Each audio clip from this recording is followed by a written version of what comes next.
Okay, here we go. I think the battery on my camera is going to die here pretty soon, so if it dies, this will be a shortened version of this explanation.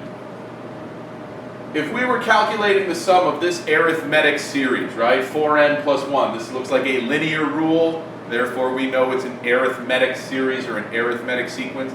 If this was an infinite sum, we haven't seen too many of these, right? Add up all the terms. Never stop adding is what that means. Start by plugging in the number 1, then plug in the number 2, then plug in the number 3, but never stop. What would that series look like? If I plugged in the number 1, I'd have 5 plus, plug in the next number, plug in a 2, 4 times 2 is 8, 8 plus 1 is 9, and keep adding. What happens? These numbers keep getting bigger and bigger and bigger, and we're supposed to find the sum. We're supposed to find the singular number that all of these add up to. Is that even possible? No, right? So in other words, what I'm trying to explain with this model is that you cannot calculate an infinite sum of an arithmetic series. Write that down. This cannot be done, okay? There is no value that this will be equal to. I'll say it again. You cannot calculate an infinite sum for an arithmetic series. All right? Let's look at a geometric series. We've talked about what a geometric sequence looks like, right? The first term, the common ratio. Let's look at these. What happens if I want to calculate this infinite sum? I plug the number 1 in here. 1 minus 1 is 0. 2 to the 0 power is 1. 3 times 1 is 3, right? Now add the next term. What's the common ratio? Common ratio of 2. So the next number is what this is times 2. That would be 6. Then I multiply this by 2 and I add. Then I multiply this by 2 and I add. We have the same problem and it's exacerbated. It's gotten worse because these numbers are getting bigger faster. And you want me to add all of those numbers together? They keep getting bigger. Can I calculate that sum? No, we just keep packing on bigger and bigger numbers onto that sum. This is impossible. So I'm going to stop short of saying you can't calculate an infinite geometric sum. Okay? Because let's look at this last example down here. Is this a geometric series? Yes. Why? Because I have a common ratio, right? Raised to a power. This models the format that we've seen for a geometric sequence. Let's look at this. If I start by plugging in the number 1, right? 1 minus 1 is 0. 1/10 to the 0 power is 1. 1 times 2 is 2. The next term I get by multiplying 1/10 times that, which is 2/10, right? That looks like this. 2/10 in decimal form. Then I'm supposed to multiply that times 1/10.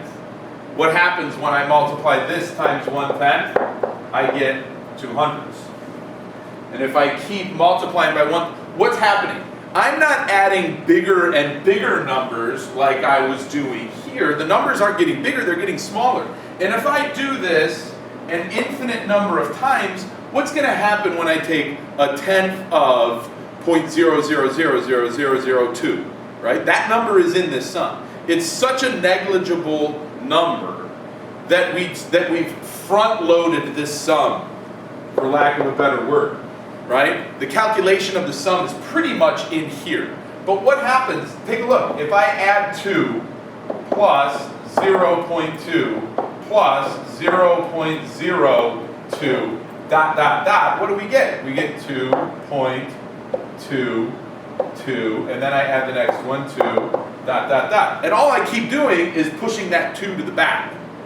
So the bottom line is you can calculate an infinite sum in a geometric series if the common ratio is less than 1.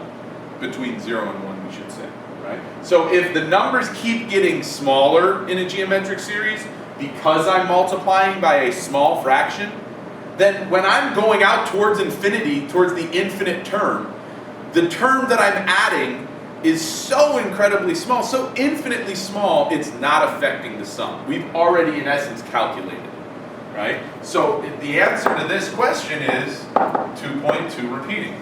That is the sum of this series, the infinite sum of this series. It can be done. Bottom line, to reiterate, to summarize, you cannot calculate an infinite sum of an arithmetic series.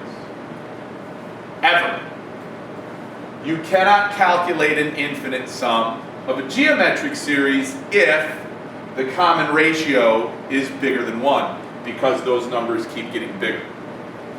You can calculate an infinite sum of a geometric series if the common ratio is between 0 and 1. It's a small fraction or a small decimal. Okay?